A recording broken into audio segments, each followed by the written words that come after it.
What's up, everybody? Welcome back. Episode 39 of the Sunday Sauce podcast. This is going to be our first time we ever post a podcast full-length video on YouTube. So I apologize. Yeah, hopefully. We're going to try this out, see if it works. So in the future, Joey and I are thinking about doing like a live show on Saturday mornings. So you guys can, if you want to pop on and watch us ramble, you need some good Saturday morning content, and you want to chirp us via live text chat, you can do that. But I just want to apologize in advance. I do have a pretty open floor plan in my apartment, and I do have a human roommate as well as a dog roommate. So they're in the background walking around. Don't get distracted. Focus on my voice. That's all I got, Joe. Good morning. If you want feet pics, email us. Yeah. We'll get a deal going. Yeah. Definitely don't want my feet on there, though. I actually have horrible feet. Like, feet sell, dude. It's gross. Feet do sell. I'm not a feet guy. I cannot say I am on that train of the foot fetish either. But anyway, if you're new here, we're a sports podcast. Yes.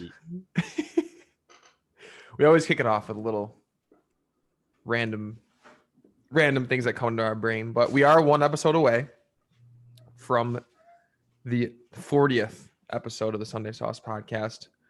Each week closer to our 1 year anniversary that comes in April. It's coming up fast, Joe.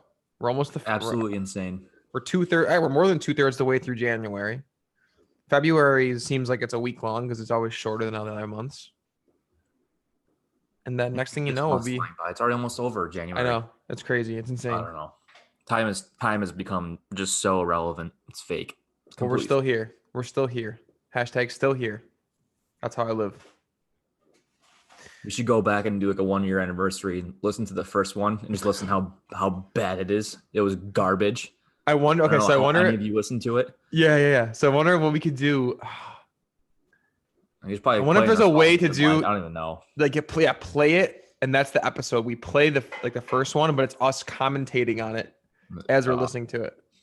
My ears will bleed. That was before having a mic. That was prime. Every single episode was a mistake. We were talking to our laptops. My emails were pinging 24/7. Come a long way. It's been a long freaking year. Anyway, no interview this week. We have a handful of good ones coming up. That's totally on me. My job is to work on getting interviews for the fans and then for our interviewees to pump their brands out. So I time blocked a good amount of time the other day to make sure we're reaching out to people. And early shout out in advance to a lot of our past interviewees that I asked for some referrals, and they referred me and Joey to some great people we're going to have on. So stay tuned. Keep following along with us. T-shirt order will be completed on Monday. So if you're listening on Sunday, tomorrow, again, shout out Emily Jaworski, DJ Ligori, Whitestone Branding. They're going to be shipped to my apartment in Hoboken. I will get them all packaged up and shipped to those who need the shipping. And then back in Rochester, I'm just going to bring them all back and hand them out. Shout out to the fans. Sold out. I thought for sure we would have like just a box of Sauce Pod shirts that just collected dust for years and years, but they're all gone. Can't believe it. So does that make us bad business people because we didn't make the prices high enough? No, we're for the people. Okay. I'm just joking. Because that's the business thought. When you sell out that quick, it's like, oh shit, I could have charged more money to make more money. But we're not here to profit off the fans. We don't do it for the money. Yeah. We don't do it for the money. One day you bet your sweet ass we'll do it for the money, but not yet. Yeah, not yet. We know where our stance is with the people. I don't think we would never do it for the money. I'll do it for money one day. I know I'm saying I would do it for money, but like my sole reason of doing this podcast has never and will never be to like solely from like, hey, I just want to make financial gain off this. I do this because I enjoy it. In a fantasy land, if we got like big, I would absolutely take it. Yes, I'm doing it for the money. So you would just give you and give appreciate the honesty. No, I'll still give it my all. So you wouldn't give a shit about the fans anymore? It's the No, I dollar would. signs? But I want the fans to know that I don't lie to them. I'm not a liar. I'm saying the same Like I thing you said, are. in an ideal fantasy land, if we got like huge, which again is a fantasy land idea. I think we're saying the same thing, just in a different way. I'm just saying it more so like You're trying to be nice about it. I'm not. Yeah, that's what I'm saying. I want the fans to know where I am. Would I love to be rich and financially stable off of this podcast? 1,000,000%. But like, I think that's one of the reasons we did this is like, hey, we want to make it big. But other reason is like, we love talking about sports. It's an outlet for us. It's an outlet for our fans. And hopefully we can get dope interviews and take this to the moon. And if we make money off of it, great. But it's never like, I just want to get rich. F all the rest of you. Well, yeah, now it's not, because it ain't happening. I'm saying if it ever did happen, bet your ass it's for the money. Whatever. Would be lit. Other than that, I'm sporting the finest Aaron Rodgers jersey today. Big game versus the Tampa Bay Buccaneers. Coming up, we have Bills Mafia taking on Patrick Mahomes. Sorry, Mrs. Mahomes. Don't want to say your son's name wrong. Big game there for the AFC NFC Championships. We'll get into that later. But as we always do, and sorry for the noise in the background, Rachel just loves to just make tons and tons of noise in the middle of recording every single week. Like, I ask for a half hour to an hour a day or once a week to just be a little bit quieter. Production value is always top notch here. Yeah. So that will never change. Maybe will that have to change if we ever make it big? We're gonna have to be like a studio and stuff. No. Okay. Won't be that. Well, hopefully one day hopefully we can do it in person one day. That'd be that's true. The ideal scenario, but that's true. As we always do, victory lap. We'll kick it off. Rest in peace, Larry King. Unfortunately, we're gonna have a few RIPs during this episode just to forewarn you. But Joey Bird, rest in peace to one of the Kings, Larry King. Yeah, I mean, I think we were far too young to beat. I mean, obviously we know who he is. I'm not gonna sit here and lie to you. I was like a Larry King fan, but I knew damn well who Larry King was and what he accomplished. I just saw today. I don't know if it's true or not, but there's like a rumor that he did over 50,000 interviews during his career. Like, digest that number.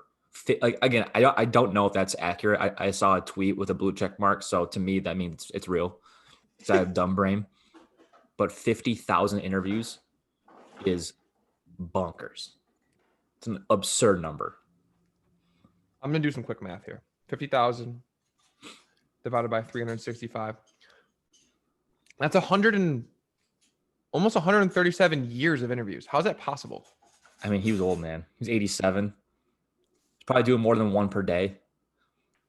He got his first show in 1978. That's when he got big. Then he was on CNN for I think 30, 40 years on CNN, like Larry King Live. Like, he's probably doing a couple a day, but regardless if that number is true or not, I'm sure it's probably like tens of thousands of interviews. But yeah, sad day. Lost a lot of people this week. In the last 2 days, lost a lot of really big time people. But he's definitely up there. And yeah, I mean, I think he had COVID. They didn't announce it as a COVID death yet, I don't think. But we'll see. Either way, 87. It's a hell of a run. I'd be happy with 87. I'm going for 120. If I got quality of life, bro. I mean, in reality, if I get 73, I'm like, all right. Bro, by the time we're 73, you because of the way medicine continues to trend, in my opinion, you'll have another 30 years at 73. So yesterday I woke up, I had 2 eggs, a bag of Doritos for lunch, and Taco Bell, and 3 vodka drinks. So I don't know if I'm making it to 100, but hate to break it to you. It's good self-awareness, at least. You know that if by chance you don't, why. I hate reaching for the stars here. You're not here for a long time. You're here for a good time. I said that last night to Avery and the guys. I'm like, I mean, I'm just gonna do what I want. We're all going someday. You do what you gotta do, Joey. Anyway, also wanted to mention we're gonna try going back to the 2 shows per week if we get an interview. So we're gonna drop the interview pod, for lack of a better term, on Thursdays. I think when football's not on, because if football's on, I love the Thursday show for football, the pick 'em. Oh yeah, the pick 'em. Yeah, it's awesome. But like we have literally 9 months. Football. We'll probably do interview separate episode. Yeah. So last week we obviously had. Last week was an extra long to interview us talking anyway, but we had Joe Lorenz on, and it ended up being 2 hours, and we're like, all right, well, it was good content in our opinion, but like maybe everyone didn't want to listen for 2 hours. Maybe people weren't apt to listen as much as they would be normally. So we figured we split the interview, toss it on Thursday. You guys get to see a sweet interview on Thursday, and then hear from us Jamokes on Saturday with a normal pod. I think it'll be cool, in our opinion, and selfishly for Joey and I, we enjoy recording and chatting it up. So, well, I think we're self-aware that I know 2 hours is a tall ask for any podcast. Yeah, 2 hours is a long time, and we know who we are, and we know that asking you to listen for 2 hours can be a reach. So. Hopefully this can help you break up the content if you are a fan. Obviously, if you're here, you're a fan. But yeah, I think it'll be just a good way to get the interview. If you're interested in the interview, you get that for half hour, 45 minutes during the week, and you get the show on Sunday. That way, I think it's more balanced. Fair. Very, very fair. All right, NCAA land. Pac-12 commish Larry Scott has parted ways with the Pac-12. He's been in the sport industry for a long time on many different fronts. From what I've read and from what I've heard, he's done a ton for the Pac-12 earlier on in his career, and then I'm still continuing until he was done. But there was a lot of, I guess, controversy or uncertainty of some allocations of money were going within that conference towards the end of his tenure. And college sports. Shocker. Yeah, right. No surprise, but the Pac-12's been struggling. I don't say struggling. What's the better word? The Pac-12 hasn't been up to the standards of some of these other conferences in terms of revenue generation. Like I think it was like 60 million or something like that, less than like the Big Ten, for example. But you're seeing like a lot more money spent in some peculiar areas, which is again what I've been reading in regard to the Pac-12. So obviously, there's no secret. Football and basketball are the 2 revenue generating college sports. Pac-12 has been completely irrelevant in football since Mariota in Oregon, which is that's 5 6 They didn't win at all. Yeah. And they lost to the Buckeyes. And before that, like when we were younger, it was like that was the heyday with USC, right? But even that was like a handful of years, I think. Yeah. That I can picture in my head when we were kids. Right. And I knew they were dominant. Like all the California, obviously UCLA is a staple in college basketball, but they've been literally irrelevant for God knows how long now. Like they had when they had Kevin Love and Russell Westbrook, they still stunk, which is unreal. But when's the last time the Pac-12 team has won the? I think I did this the other day. It's been like 20 years for like a major national championship. I think it's been like 20 plus years. I forget who it was, but basketball is where I get frustrated because football, they've stopped kind of getting the clout. Like they don't get really considered for the Final Four unless they have like a legit standout team. But in basketball, like every year we see like Arizona, like a 2 or even a 1 seed some years, and they get absolutely busted like second or third round. Like these teams, like every year, like Oregon in basketball, I remember they've been getting high C's the last like handful of years. Don't go anywhere ever. They always just don't. They just can't compete with the East Coast teams in basketball, and they cannot compete with like the Southern or Midwest teams in football. So, Did Utah win an Natty in 2008? In what? Football? I'm looking at it right now. Pac-12 football national championships. Utah? No shit. And I don't know. I mean, I don't know. Maybe they made it. But either way, I mean, even if that is true, okay, 1 in the last 20 years, that's not good. Well, yeah, no, I don't think they won it. There's no way they won it. We would have remembered that. It's 2008. We were like 14 years old. I would have remembered if Utah won a national championship. All right, so the last basketball. Oh my God, get this.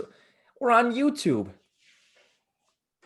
She's over here flashing herself. Hey, it might work. Just got done with the workout. Here's my sports bra and my yoga Anyway, pants. so the last basketball natty for Pac-12 was 1997. Arizona, right? I'm looking at Yeah. Lute Olson. 23 years. In football, I don't know. I'll try. So they did have their heyday, bro. My God, back in the 60s and 70s, like. I think then USC was the last football one. So the Pac-12 has led or tied the nation in NCAA championships in 54 of the last 60 years. Yeah, it's because UCLA won. They won like 20 in a row with like Kareem Abdul-Jabbar on those guys back then. Well, all their other sports are nasty. All their non-revenue generating sports, like baseball, there's always beasts out of there. Yeah.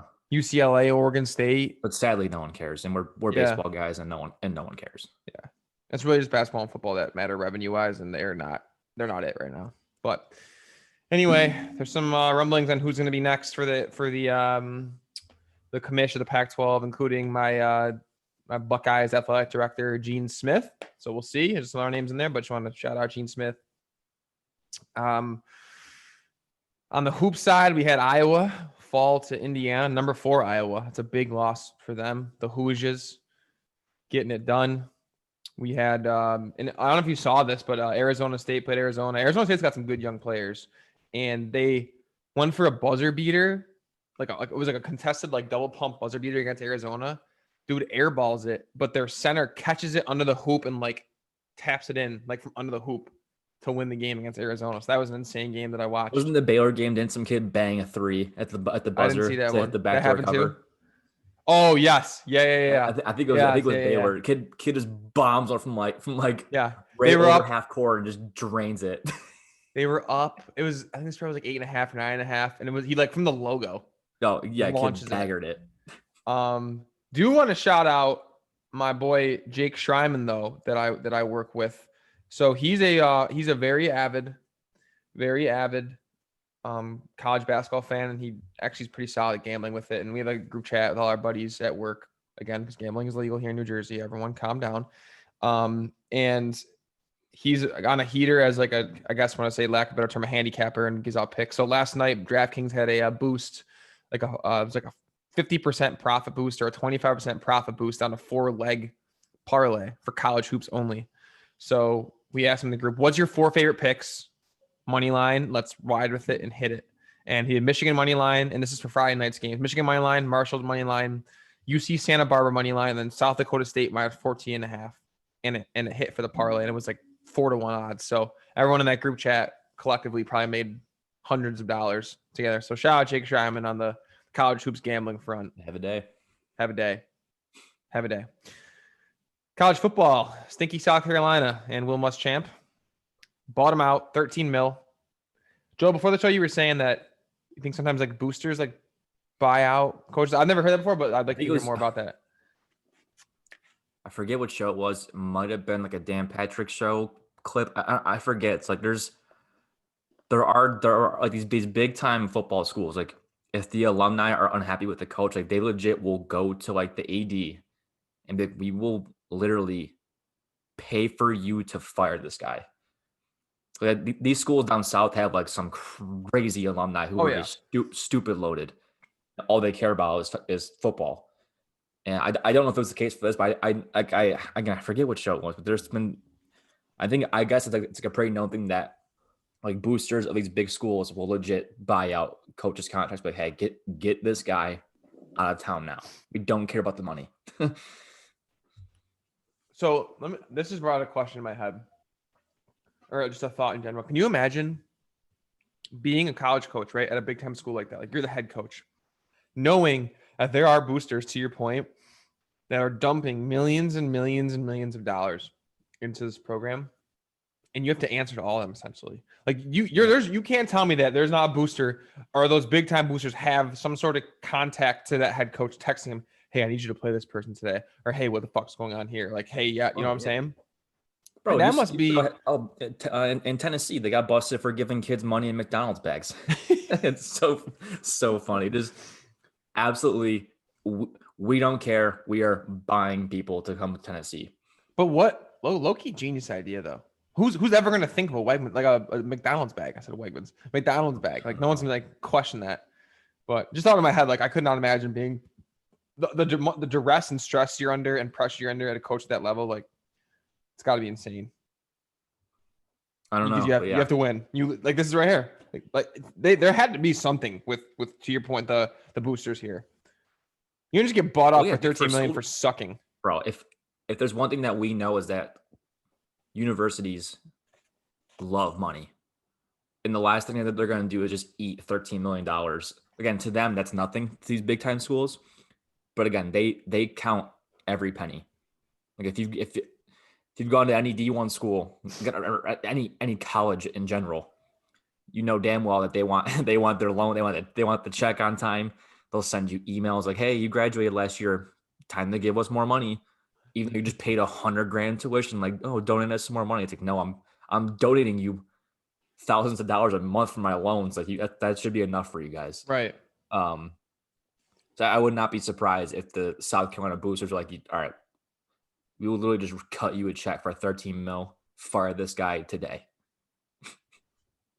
And there's no excuse. I've been to a game at South Carolina before. It is an absolute electric factory there. There's no excuse for the team in the SEC to be that bad. I know honestly, it's not an excuse, but it is hard because they are kind of pigeonholed between like Clemson being in the same state and being one of the top dogs now, and then like south of you have Florida, Georgia, Bama. Like so, South Carolina is kind of like a tough spot. Clemson being this good does not help South Carolina's case because that's their arch rival. And even UNC has the clout. Like they're UNC. Like that's a natural, I think, a more powerful draw than South Carolina, just for any sport. Yeah. Interesting stuff. All right. No interview. So I can roll into the big four. Start off with the NFL and another rest in peace. And this one hits home super, super close for me. Ted Thompson, former Packers, Mr. Do-It-All, essentially. President of operations. He was, I think, their liaison. Liaison, what's the word I'm looking for? Like the people's owner, or something like that, whatever you want to call it. Mm-hmm. He was responsible. So he started in the Favre era and got them a ring. He left for a little bit, came back, was responsible for drafting Aaron Rodgers, Devontae Adams, Aaron Jones, David Bakhtiari, Mason Crosby, and Corey Linsley. There's a couple other names on there, but these are the dudes right now that have been the cornerstones of the Packers for the past decade. Pretty sure I saw. I think his first act when he came back was drafting Rodgers. I think was his first like moving power. Yeah, and he literally said, there was a quote I saw, like he basically promised the fan base, like, give it a couple years, you guys are gonna like this guy. And it didn't take much more than 3 years. Brett was out and Aaron came in, and he was an amazing human. Like, I'm not someone who knows every front office player focused executive in sports, but being a Packers fan and seeing, like, I'm blessed as a fan of this team to have been able to see two of the greatest quarterbacks of all time. Like, Favre was enough for me. He was the reason I was a Packers fan. He's the reason I played football. He's the reason I played quarterback. I loved Brett Favre. And then to get Aaron Rodgers for this past how many years just made football watching experience so pleasuring. But Ted Thompson was the architect of all that. So I wanted to make sure I gave him, in my own words, the correct description in addition to his rest in peace. But his last move now just gave you guys the motivation to win the whole damn thing. Let's go. Win it for Ted. You gotta do it for him now. Win it for Ted, for sure. And some positive news, though. We have some more first-time happenings. We have Sarah Thomas will be the first ever female to ref in a Super Bowl game. So I'm going to clap it up for Sarah T. That's huge. It's going to be awesome. Speaking of pressure, and I mentioned in college coaches, Super Bowl refs. You could make or break your career in one call in the Super Bowl. Oh, yeah. Or in any playoff game for that matter when you're under a microscope. And so it'd be awesome for her to have the opportunity to do that. And it won't be because of like the football being played, because some guy has his mortgage on the game, and you made the one call that lost him his bet. Bro, the Saints, I want to know how much money people like. I want to know the money swing that a couple years ago in that Saints game when the pass interference. Yeah. But TVs were smashed. Oh yeah. Back to the main point. Marriages were broken. Seriously, yeah. Mortgages were lost. That's probably doomsday for several families. Houses were foreclosed. But back to the original point. Congrats, Sarah Thomas. Amazing. Hopefully we see more of this. Continue the diversity and the inclusion within the sporting world. And this is another huge step. But speaking of the Super Bowl, we have 22,000 fans, Joey. That will be at the big game. I was shocked by this number. That's a lot. Yeah, I think that's probably like a third of what Raymond James can hold. I'd say maybe. It's gonna. It won't look normal. I mean, obviously the Super Bowl has like probably close to 100,000 every year, but it's gonna look again like semi-normal. I think. Yeah, I'm gonna look up the Raymond James Stadium capacity real quick. 65,890. Yeah, so it's about a third of the stadium will be full, and 7.5. That's like a normal like a Jags game with or without like pre-COVID. That's some teams' normal games when they're garbage, like a Jets game. That's probably what they get. Oh yeah, I've been to MetLife before where that place is empty, and that's a big place. So when it's empty, it looks empty. But 7,500 of those 22,000 tickets are going to be free tickets given to vaccinated healthcare workers. So nice. That's going to be awesome.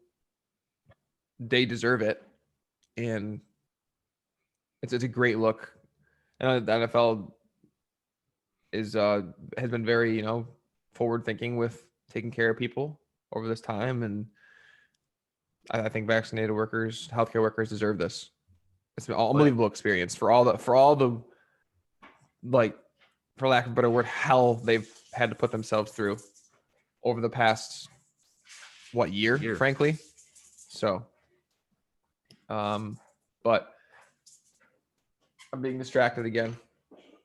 We got Shake on. I hear him shaking Vito, back there. Vito just got a bath. Okay, so here we go again. Rachel just distracting the podcast yet again. Vito just got a bath, and he's running around the apartment because he's still a little wet to dry off, shaking and rubbing his face into the ground. So thank you, Rachel, again, for making our content wholesome and the quality of our podcast every week. That guy's so pampered. Just a little pee boy. So pampered, bro. Anyway, some more player news. Phillip Rivers is done, Joe. Dag nabbit. Dang gummit, dang nabbit. Did you see his thank you letter or his shout out letter? Yeah, thanking the refs and crap. Yeah, but he goes, I want to thank the refs for the most part. I think I was always right. Dang gummit or something like that. And he's a character. He never quite got it done, but to say he wasn't a hell of a quarterback is false, and he's going to be a Hall of Famer. Like I saw a tweet, obviously he's a Hall of Famer. Like modern day stats are going to. Is he a Hall of Famer? Yes. I want to hear your. He's probably ranked top 15 every quarterback stat. Yeah, he's a Hall of Famer. I want to hear more about that because the other side of the coin is he's never won anything. He's never been the best quarterback in a given year in his career. The longevity piece, I'm not saying he shouldn't be. I'm just saying I want to know what is the criteria, because he is an absolute anomaly when it comes to what is a Hall of Fame quarterback. You know what I mean? Because usually it's rings, broken records, I know MVPs, and he has none of that. But his longevity, and he's 240 straight starts. For a franchise quarterback, I think he is one of the examples of what you would want in a long-term, in my opinion, and I don't think it's Phillip Rivers' fault. Do you think it's his fault they haven't won anything? They knew he was the quarterback for the past 15 seasons, and they couldn't build him around him enough to get him a ring. He was an anomaly. He's played on paper, he's played in the most 1-point games in the fourth quarter, I think, in NFL history. Again, I think he also has the most picks thrown in 1-point losses ever. So that goes against him. But I mean, when I look at guys like this who aren't, I think he's relevant. And again, outside of baseball, I think the NBA and NFL Hall of Famer, it's not easy to get in, but it's easier compared to baseball, because baseball, it's not good that baseball, as hard as it is, because they're just being dorks about it. Right. But I think about guys like him, like you cannot tell the story of the NFL for the last 20 years without mentioning his name. Like he's part of the NFL history, whether he won or not. Like he's there. He was there for 15 plus years, starting every game for the Chargers and now the Colts. I'm looking up numbers right now to see where he is like all-time rankings. He's fifth all time in yards, which is extremely impressive. He's gonna be top. He's gonna be top in all these stats. Like, how do you not put him in? I don't want receiving touchdowns. I don't know. Either way, so yeah, he's fifth. He's fifth in that alone. Being fifth in yard is no slouch. Again, he's gonna have the modern day cushion of the passing league, but I don't know. I think he's a no-brainer Hall of Famer. I know he didn't win. He always seemed to fall short, but again, I don't think you can. If somebody asked you to like recap the last 20 years and you didn't mention him, I think you wouldn't have recapped the NFL properly, in my opinion. That's very fair. He's 12th all time in passer rating as well. Yeah, he's gonna have the numbers. He has no playoff stats or rings. Yeah. Interesting. That's an interesting debate. I think he deserves it. Put him in like there. Eli obviously is a Hall of Famer because he has 2 rings, but if he didn't have those, I think they're the identical player. Like stats are like gonna be good, but based off because it was just a passing league. But like if Eli didn't win, he'd probably still be a Hall of Famer just based off numbers alone. I don't know. Mm-hmm. Well, I wonder if so he's meeting with ESPN, Philly Riv, for an analyst role. But yeah, I'm pretty sure they're gonna hire him for sure. Mm-hmm. First of all, they need someone like him because ESPN to me sometimes is not go away. Go away. Don't want him to go away. I mentioned before, I cannot stand the Sports Center Instagram. Account. It's just the most infuriating thing that I've ever seen in my life. They posted, I don't know if you saw this, they posted a video when it was Harden's first game for the Nets. James Harden, so it was like, I forget who they're playing. The other team they scored. They inbounded the ball and James Harden was running point. They inbounded the ball to Harden. He dribbles it over half court, passes it to, like, it wasn't like a behind the back, wasn't like a no look pass. He just dribbles it across half court, passes to Durant, and Durant hits a 3. And the caption was like the fire emoji, like the one with the smoke coming out of the nose, like KD and Harden going off. What are you talking about? I know that I exaggerate a lot. I say like, oh, I can do that. I swear to God, I can dribble across half court, pass to Durant, and then he makes the 3. And then they literally go KD and Harden going off. It's like, what? There's so many that it makes me so mad. It makes me so mad. There are some that I see that I watch and I'm like, damn, I can't get that 30 seconds back in my life that I just watched that. Like, there are so many cooler highlights I could just watch. They recycle the same old post every other week. It's the same exact post, like same caption, and it'll get like 300,000 likes, like 1 million comments. Like, I don't know. Like, I don't know. I don't care. It pisses me off. Mm-hmm. Okay, continuing on. Congrats again, Philly Riv. What a hell of a career. Dwayne Haskins. Yeah, this is funny. Going to Pittsburgh. I cannot say I saw this coming. No. But is this Big Ben's heir or is this a emergency signing? We don't trust Mason Rudolph. We don't trust Big Ben. Let's see if Dwayne Haskins can turn his career back around quickly and play. Like, what? Is this the start of like one of the bigger debacles in sports history? Like the Steelers going 11-0, like being like thought of as like it's like okay, like everyone. And if you say you didn't, you're lying. You might not have been as high in them, but like at a certain point, everyone's like, okay, like the AFC champion is gonna be Pittsburgh or Kansas City. Like I think everyone was thinking on that same page. Obviously, Buffalo is very, very good as we're seeing now. But there's like at like week 10, like they're like they're 10-0 or like 9-0, like they're gonna contend for the Super Bowl. They end the year one of the worst teams in the league. Big Ben seemingly has nothing left.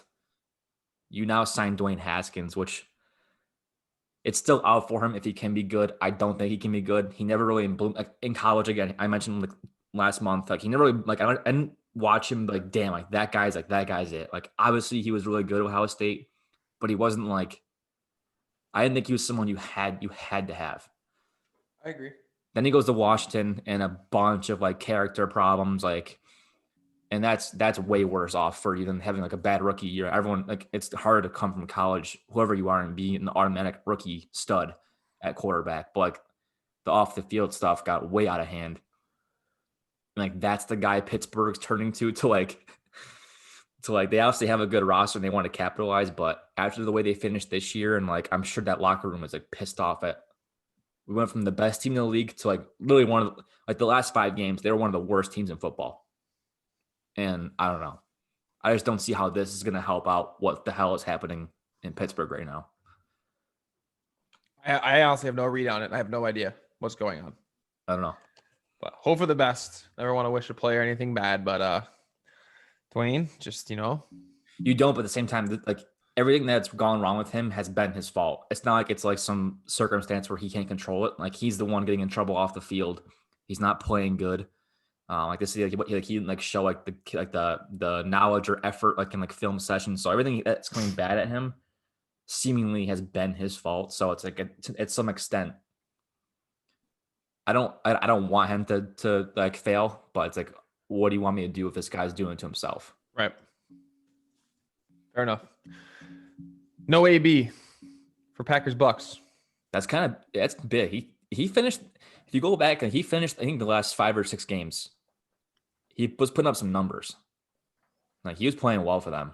He was starting to settle in. As a nervous Packers fan, I am happy. This isn't a make or break for me, but I am happy. It is one less weapon. We do have good secondary. Yeah, one less weapon they have to worry about.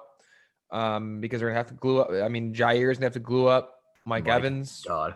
We're gonna have Kevin King on the other side, and with some help start from Godwin, who's arguably like a better like pure receiver than Evans. Evans has just a freak show, like athletically when he can rise up, but like route running wise, in my opinion, I think Godwin's better. And then obviously Gronk coming on the scene. But it's gonna be 26 and snowy in Green Bay. It's supposed to get down to a low of 12 once that sun goes down. So I'm hoping that Tom's bones make it a little brittle. No. His legacy was built in the snow. Yeah, but this is a different snow. No, it ain't. This is different. Green Bay is same thing. Much colder. No, it's not the same. Green Bay is colder. Boston's right in the ocean, dude. It's the same thing. No.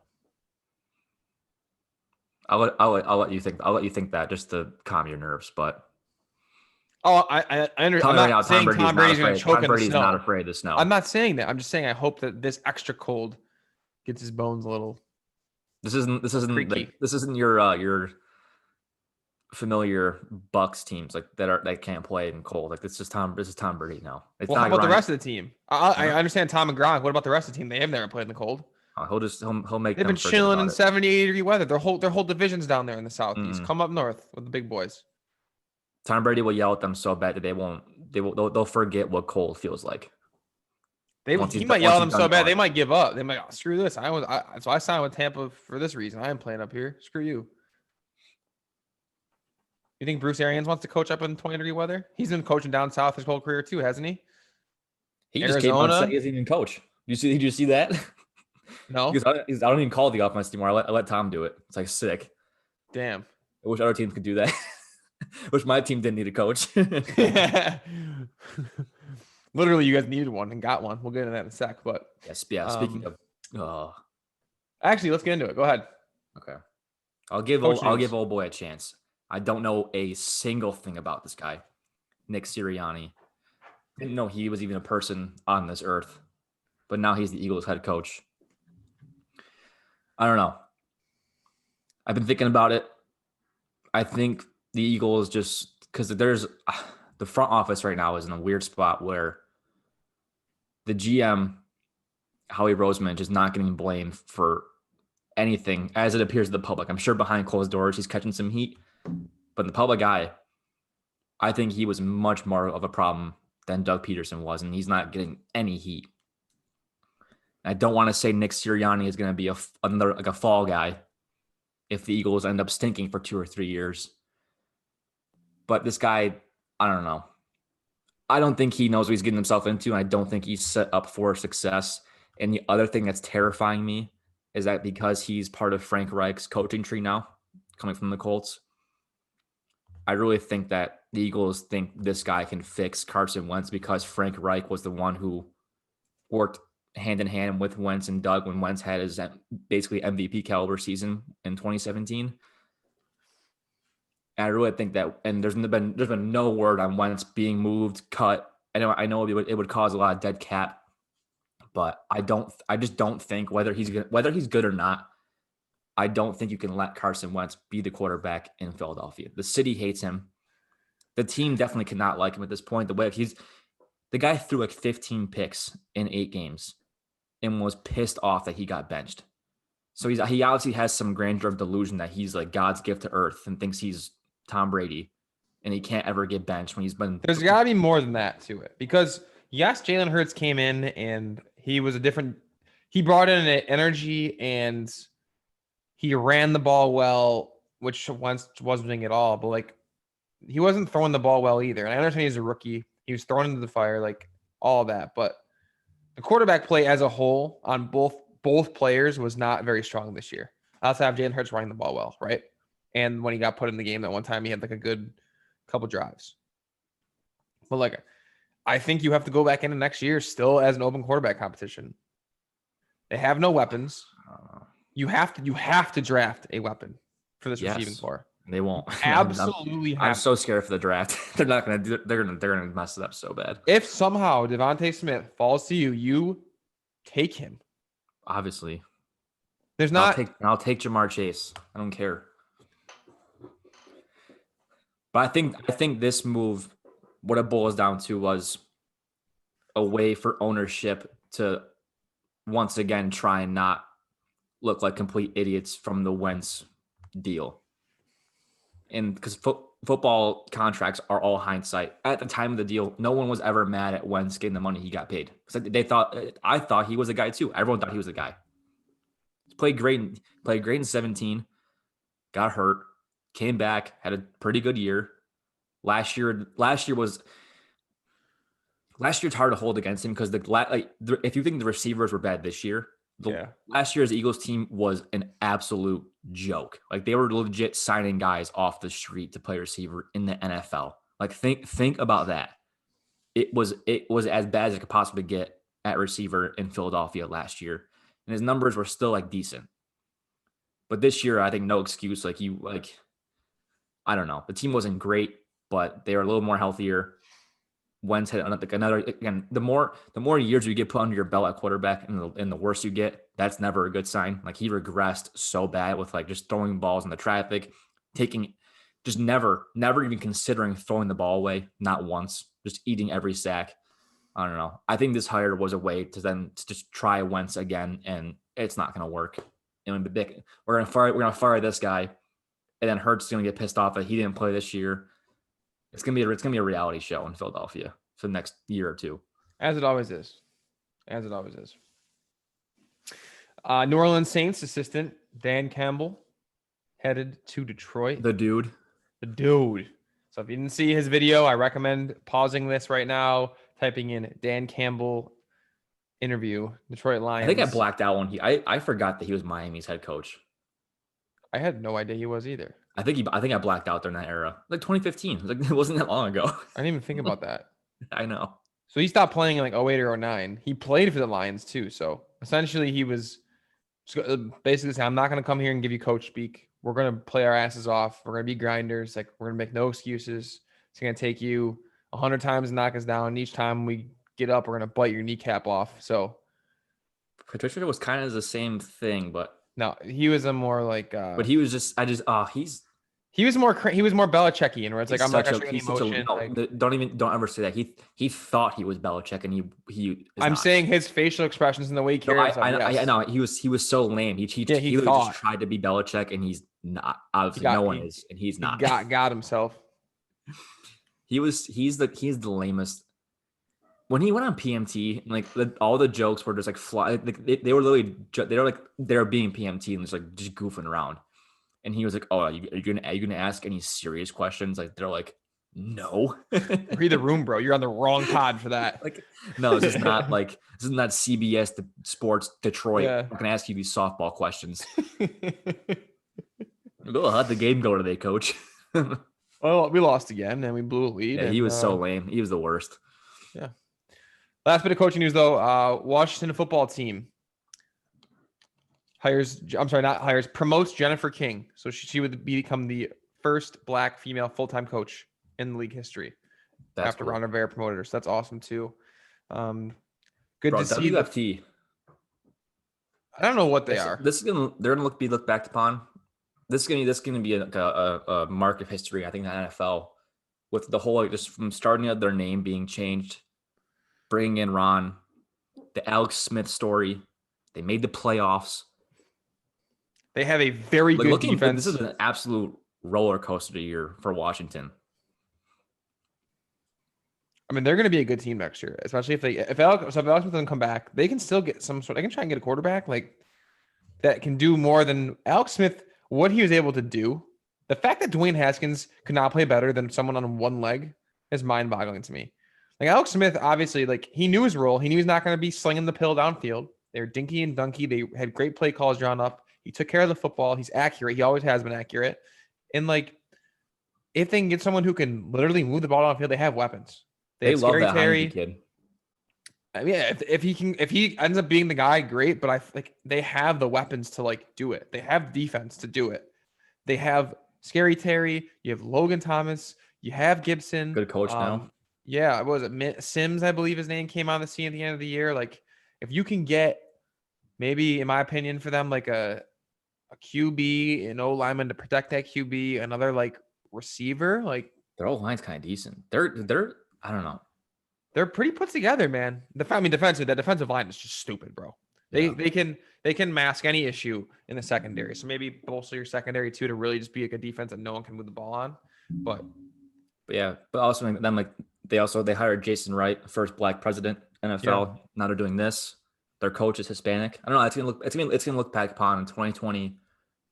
FT is gonna be one for the storybooks. Well, I mean, Dan Snyder had no choice to turn the tables around because there's a very, very rich history. Rich is the wrong word, but a known history of some bad culture of their football team. Mm-hmm. It's not alleged. There's people out there that will openly talk about that culture there in Washington, D.C. So they needed these welcome changes, and I hope Dan Snyder continues to keep his eye open, understanding that the changes they need to have for the long term, not just right now. So, nonetheless, congrats to Jennifer King. Great job by Ron Rivera continuing to be the man there for the WFT. Baseball. This is hard to talk about this week. This is another couple RIPs, two of the greats. First of all, before I get into the greatest one, I want to get into Don Sutton, rest in peace. 23 seasons in Major League Baseball, 16 with LA Dodgers. Yeah. Hall of Famer. 58 shutouts, 5 1-hitters, 10 2-hitters, 7th all-time in strikeouts. That's one of those dudes our dads. That's big time. Yeah. We obviously didn't get to see him, but that's some of our dads used to talk about when we were growing up. So that's how I would know the name. Another big one is, if not the GOAT, one of the greatest home run hitters, I guess, non-steroid home run hitter of all time, Mr. Henry Hank. He's one of the greatest humans, and he's, I don't know, he transcended a lot of things. Again, someone we never got to coherently watch, but. And I think I mentioned this in our group chat the other day. You would hear Hank Aaron's name so much, you would see his swing in videos so much growing up as a kid that you felt like you watched Hank Aaron play live. And that's how you know someone is as great as they are. Aside from him already having the home run record, breaking Babe Ruth's record, no less. In our minds, Babe Ruth is fake. All I see, there's 3 clips of Babe Ruth that you see is him calling a shot, home run video, a couple other ones. Him shotgunning a beer, him calling a shot. That's it. No other baseball clips of Babe Ruth are out there. But Hammer and Hank was the man who took down the Babe. And that was supposed to be the untouchable record. And he did it in he smashed it by 40.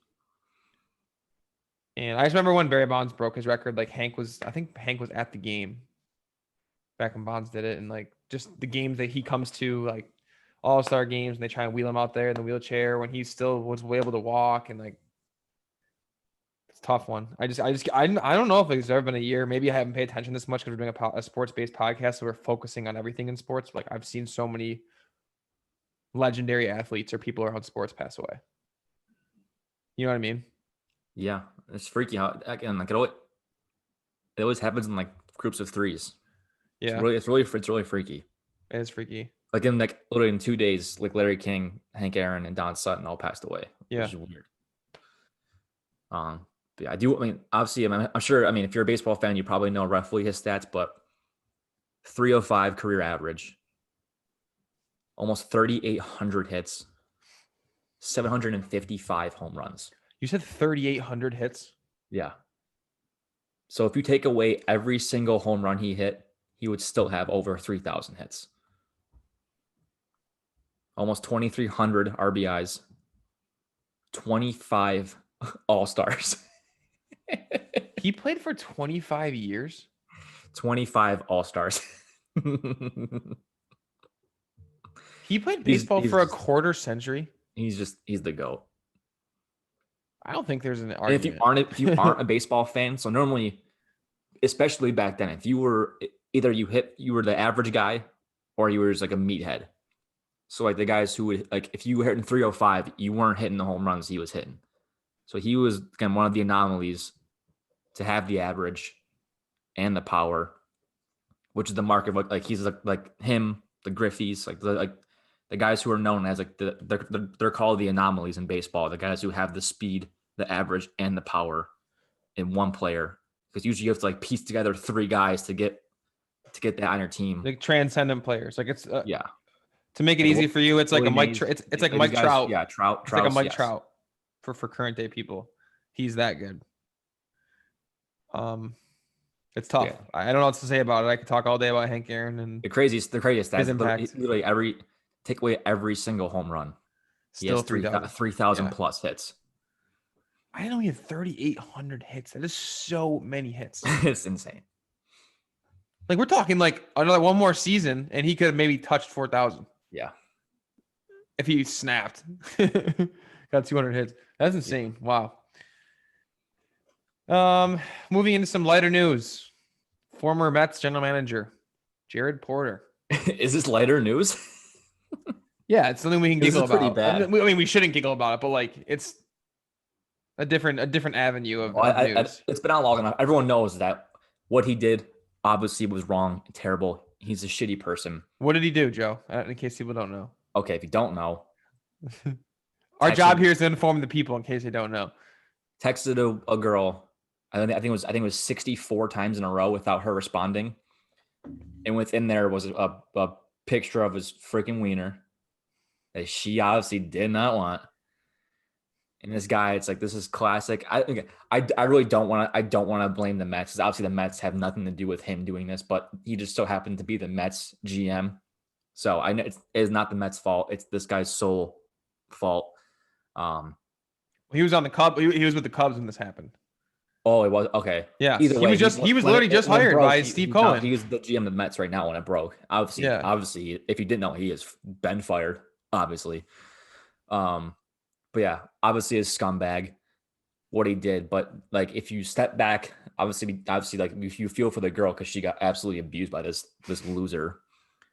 To send anybody, your best friend, your cousin, your mom or your dad, whoever you're texting, to send 64 messages in a row, 64 consecutive texts without a response, you are a certified psychopath. If I like a girl, I get nervous to double text them if I like misspelled a word, or like if I texted like a wrong time for the date. I get nervous sending 2 texts in a row. This guy sent 64. And as I mentioned before, an illicit picture that the girl clearly wanted no part of. All time. What do you do? You pick up your phone and you just see it 64 times in a row, and then you're scrolling, like, what is this guy saying? And boom, it just smacks you in the face. Like, I wouldn't know. He sent like selfies. Like, I don't know. This guy's got issues. Like, he is a scumbag psychopath. Clearly has not had much luck. Just goes to show when you put these small man syndrome guys in places of power, they don't know how to act. This guy signs Lindor, sends a girl 64 messages. It's like, okay. And also, hey, did you see I signed Lindor? And by the way, got some more coming down the pipe. Want to hear about it? All you have to do if you're that guy, and it's still a douche move.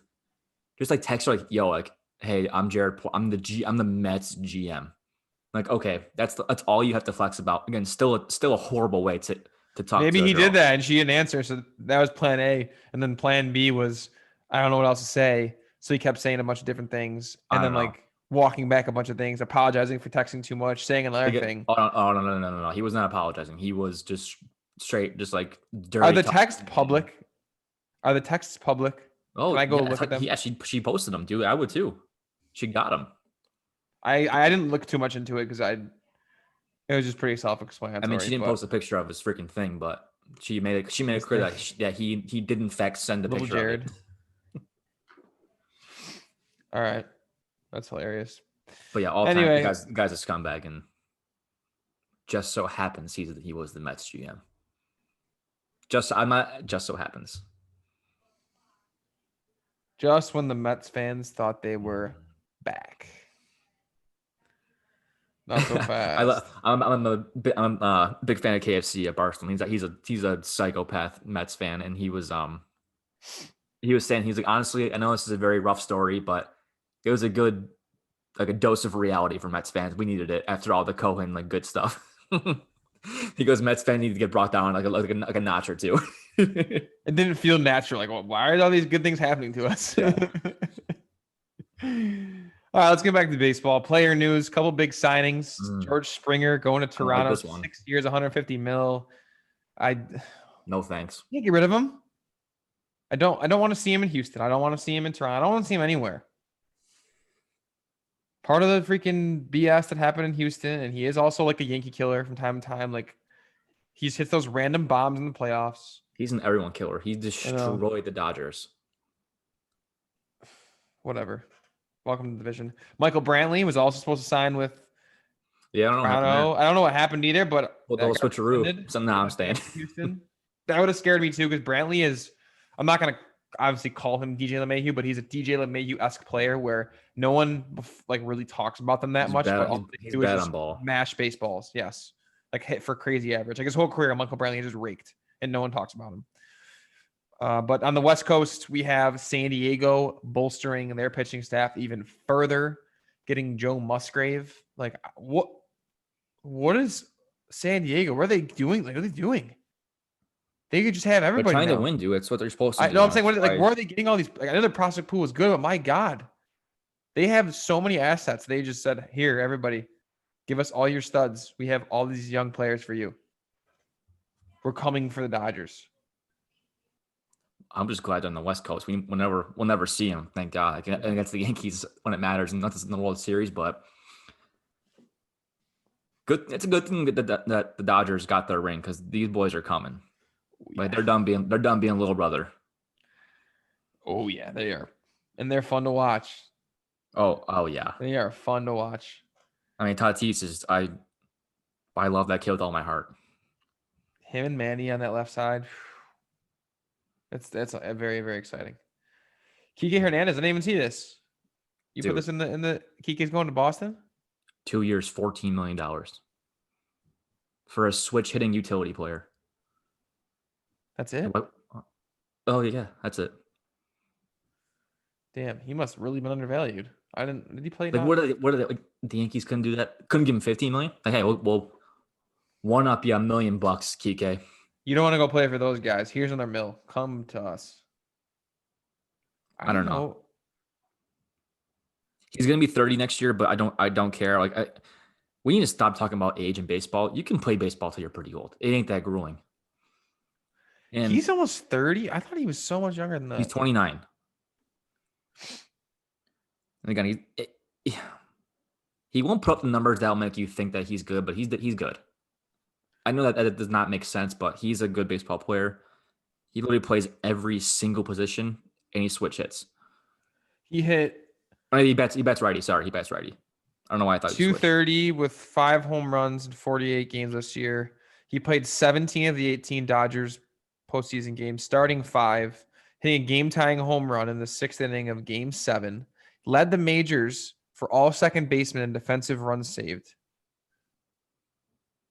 For $14 million, Boston just signed a guy who can fill in for any single injured player on the field. Literally the entire look at this. infield, Yeah, look at this. the entire outfield.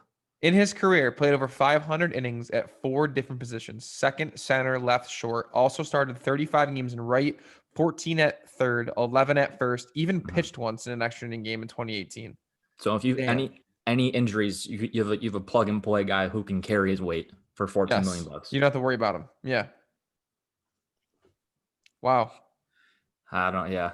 Again, he did struggle. I'm not scared of Boston because they have this guy now, but I don't like it. Yeah.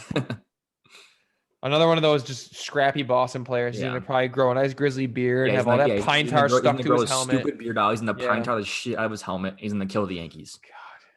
God. Stay away from us, Boston. That's all the baseball news we got. NHL hockey is back, as we mentioned last week. We have a big trade that just happened on Saturday.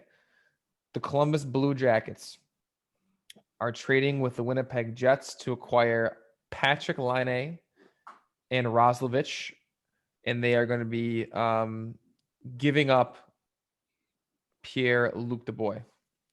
So this is a Dubois. Yes, I don't know. Cool. This is a massive trade. So Laine is a superstar in the league on Winnipeg, heading to Columbus. Luc Dubois is a 22-year-old freak show. He wanted out of Columbus prior to the season, wanted to be traded to a contender, which ballsy moving to 22 to say, hey, I'm out of here. I don't care. He's been snapping the last couple of years since coming in the league. So he's headed out to Winnipeg. In comes Laine and Roslovic. That's a big, big, big trade in the NHL for all you hockey guys out and gals out there. But something that's pretty cool on our end, specifically for the Devils, we just found out as a staff that we're allowed to go to some games starting today, actually on Sunday, because we have a game tonight, home game. So we get to pick like 3 games over the course of the next month and a half, I believe it was, that we wanted to go to. And then they'll let you know which game you can come to, and you can literally give you like sweet seats or like somewhere in the lower bowl. So I'm personally pumped to get back in the arena and watch the team live. It's going to be such a unique atmosphere, seeing only a couple hundred people in a 17,000 person arena. But one thing that I found funny that I actually found out, because I asked this question in one of our meetings. So essentially, Joe, the lower bowl of the arena counts as a room, right?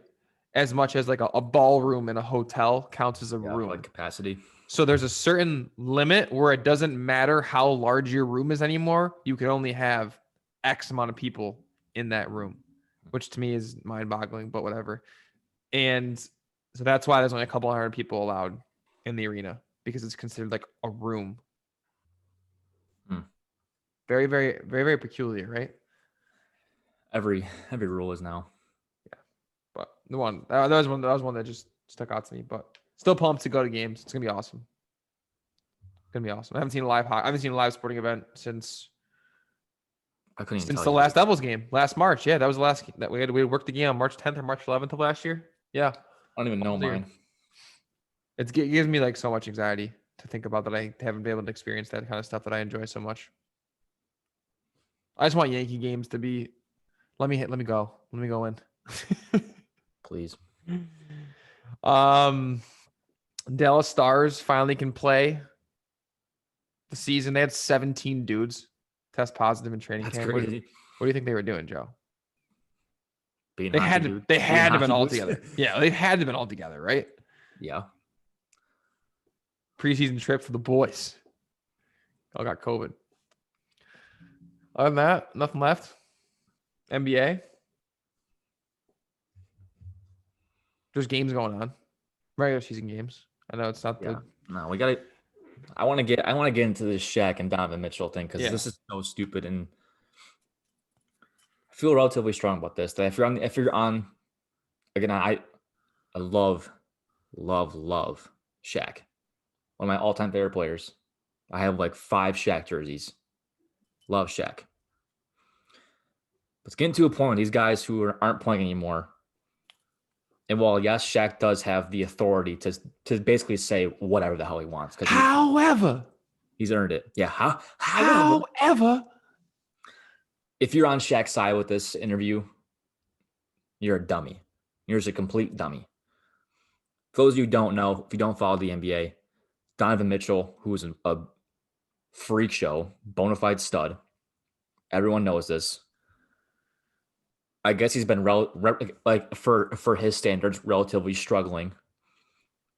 And after one of the games that he played great in, Shaq got on the mic for the post game interview, and he asked him like, "Hey, he's like, yo, it's Shaq. Like, earlier today I said you didn't have what it takes to make it all the way, or to like help your team make it all the way." He also said before that, "I love you as a player.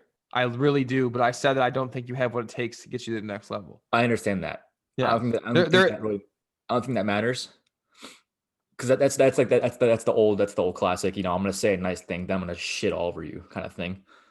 But isn't that Shaq? He never gives a shit what he says. It says Shaq. He has never been afraid to say whatever he wants. I know, but people were getting on Mitchell for giving the answer he did. So Mitchell, to that question, who's giving him shit for that? Twitter. It's Twitter. They're calling people like, "Oh, millennials are so soft; they can't take critique." Like all this. He literally said, "I've been told that my entire life, so like I'm gonna continue proving people wrong." I thought it was a great answer. It wasn't a soft answer. Well, no. First he goes, "All right." Like, yeah. Like, what do you want him to say? Yeah. And so Coley Mick, he's a hilarious blogger. I think he summed it up perfectly. He tweeted like as a funny joke of it. He goes, "Hey Donnie, it's Shaq. Today I said you fucking stink. What are your thoughts on that?" Donovan Mitchell. "Okay, thanks." Shaq, anytime, good game. It was literally, again, like, yes, Shaq said that I like you, you're a good player. But then he literally told Mitchell that I don't think you can ever elevate your team to win a championship. And Mitchell goes, "Okay, like, sick." Like, wait. Yeah, what, what do you want him to say? Like, oh, like I'm gonna like fight Shaq on live air. It's like, no, like he just finished the game. Shaq's chirping him for no reason in his ear, and he goes, "All right, like, cool." It was a very peculiar. There are people who are excited when Shaq, like, these new players can't take critique. They don't listen to the vets or the elders. Like, no, like, he just played a good game, got shit on, and was like, "All right, I don't care." It was a very peculiar time to say that. I will agree. Oh no, I don't really have many thoughts on it. I was like, it's like a huge deal, but it was causing some stir in the NBA, and KD and LeBron. There was some Instagram posts like, again, saying that, people like back in like Jordan's day, but they wouldn't act like this, yada yada yada. And LeBron and KD were like, these old dudes just have to learn like when to just shut up and like let us play. What would the era matter? Like if that was said to someone in Shaq's era, like what are they gonna? They were way tougher than us, dude. They were men, dude. We're not. What was he supposed to say? What would Shaq have said if Kareem said that to Shaq back when Shaq was playing over air? "Hey Shaq, love you as a player, but you just don't have it." What would Shaq have said? Probably some sarcastic ass shit. Cycle. When we're Shaq's age, we're gonna shit on kids who are 20 years old. When we're in our 50s, we're gonna think they're soft. And then when that kid that we shit on is 50, he's gonna say the same thing to the kid who's 20 years old. It's a never-ending cycle. But when you have guys like Kevin Durant and LeBron, who are most certainly not young, they are grown-ass men, Hall of Famers, two of the best players to ever play. If they're saying, "Hey, old guys, like, we get it, it's your job, but like, shut up." That's when it's like, okay, like, probably. I mean, obviously, I know Shaq isn't gonna listen, and I don't think Shaq did it to like be a dick to Donovan Mitchell. it's Shaq's job to, because their show is awesome. No one's like their show is probably the best pregame show in sports, pregame, postgame show. But I think it was a really dumb question, and I don't know what else. Like I don't know what you would ever wanted Mitchell to say that was better than what he said. He literally just goes, "All right, cool." Like, is that all? Is that all you have for me? Like, I'm pretty sure he won the game. Like he snapped that game. He scored a lot of points. Like they didn't ask him about the game. They didn't ask him about it. They're like, "Hey, yeah, you stink. Got any thoughts?" Unreal. So I don't know. I just thought it was funny. That's all we got today, though, Joey Bird. I'm out of words. I gotta pee real bad. I'm hungry again. I was eating earlier on in this show, just snacking on some brunch. But as always, thank you, folks, for tuning in. Letting Joey and I. Let's go. What? Tony said, "Screw dry January. We're back." Shout out Anthony Crawford and his lovely girlfriend during dry January. You guys made it 23 days. Shout out my buddy Dylan Angelis living in New York City. He's also doing dry January. People are being lame. What's this dry January stuff? If you want to drink, have a drink. You're fine. Obviously, don't. It literally is. It literally is. Do it moderately. It's people that about it. It's people that either A are like, okay, I've been drinking way too much lately. I need to like prove to myself that I don't need to drink alcohol 27. Or B, you're doing it just because you want to say I did dry January. You want to post it all over social media so you get some, validation. If you are doing it right now, shut your mouth about it. No one cares about it. I'll tell you that right now. Yeah. But if you are doing it, okay, good for you. I'm not gonna knock you. Yeah. You are free to do what you want. Trust me. Yeah, you're free. I will drink a beer, or I'll look you square in your eyes. Right. Don't play the victim card. Yeah. Don't make me feel bad because I want to have a drink today. Yeah. Exactly. Yeah. And for everyone who's saying like I have plenty of friends doing it too, and they're like, oh, like it isn't that bad. Like, stop lying to me. I can see it I can see it's hell. I mean, I don't think it's like. I think that's bad. It's like, or like, it's not that bad. It's just like. You trying to sell yourself on why it's not bad means it's bad. Yeah. You know what I mean? Like, if you gotta like, you have to explain what you're doing to somebody else. That's like, okay, I'm probably doing too much. Right. Which again is fine. Like, there are some people out there that are like, all right, the fact that we have to drink every weekend like is weird because you don't have to. I understand. You're not doing your thing. I get why I do it. Just don't shove it in my face because I ain't doing it. I hope you make it though, because if you do it, you prove to yourself you can do an entire month of not drinking alcohol. What a classic AC move. 23 days in, nah, screw it. Literally one more week. If you could wait one more week. Like literally, like honestly, it's Saturday. We record on Saturday, so just don't drink today. Don't drink football tomorrow. You have a whole work week where you don't need to drink at all because you're focused on work, and then it's basically February anyway. And I didn't egg him on or anything. I wasn't even talking to him today. He just texted me. So did he drink on New Year's Eve? Because that typically means you drank on January 1st. I don't even know. I don't know. So that means you failed dry January on New Year's. Who knows, dude? Do what you want. That's my dude. If it's a good, don't be a dick, but do good things, whatever you want. That's my motto. You well. Don't be Jared Porter, but do it. But besides that, do whatever you want. If you're gonna send 62 texts, at least let them know it's coming. The barrage is coming. No, don't send anybody like you like three texts is probably the limit, and even that's pushing it.